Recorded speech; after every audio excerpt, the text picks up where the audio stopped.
My name is Layla. The first time I met Armin, he stood beside me in the fields where golden wheat swayed under the late summer sun.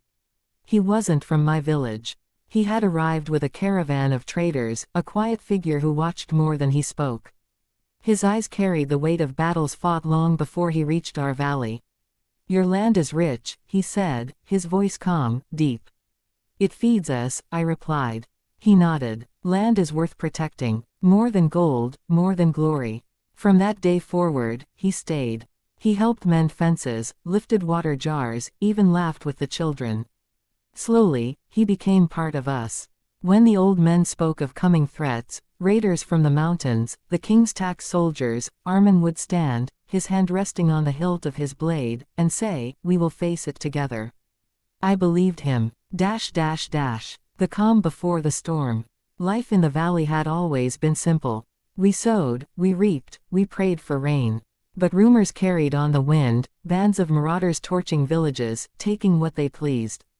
Fear took root among us, but whenever Armin was near, it felt as though nothing could touch us.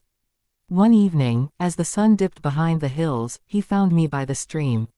"You fear for your land," he said. "It's all I have," I whispered. He turned to me, eyes steady. "Then I promise, I will protect it.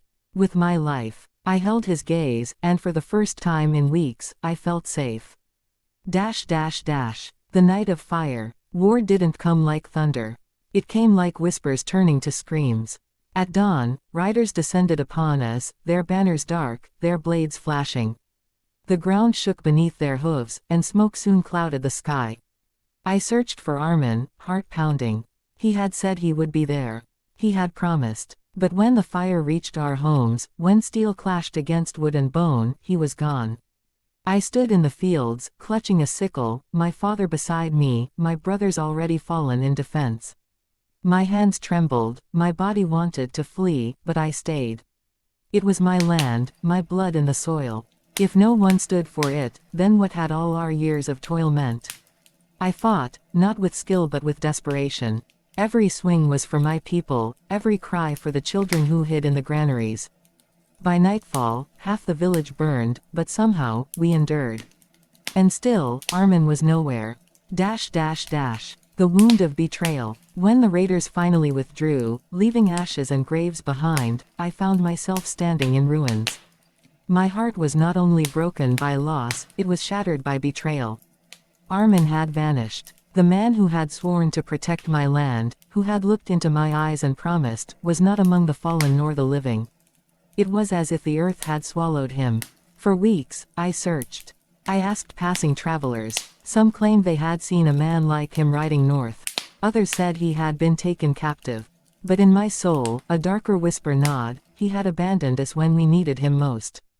I hardened. My grief became armor. I learned to till the soil alone, to rebuild what was broken.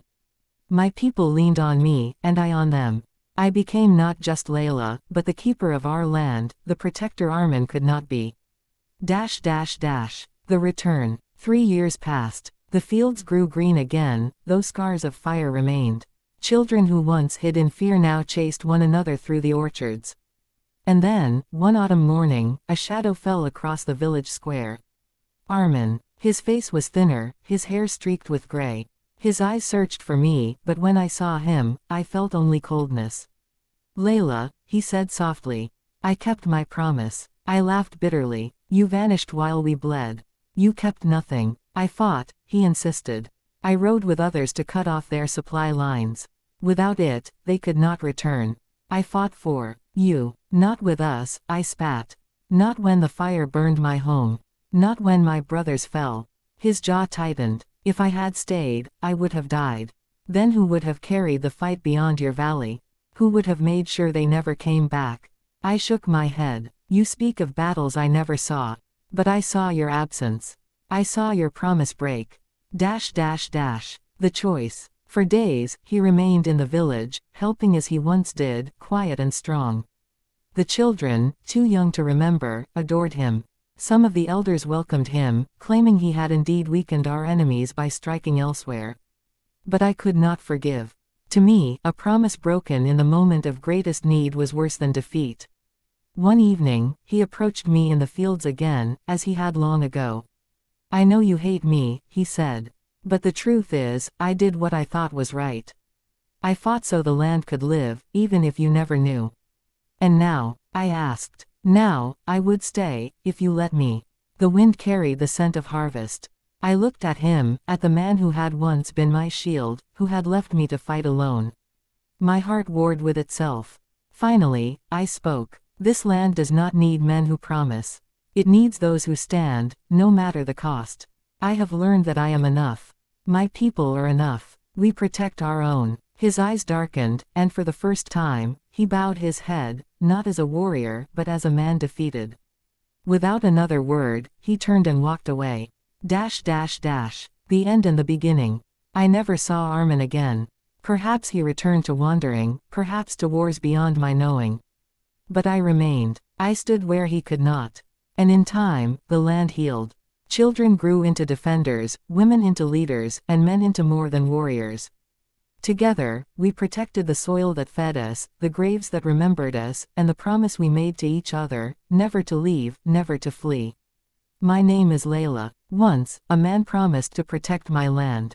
But when the storm came, he was gone. And so I learned, sometimes promises break, but the strength to endure was within me all along.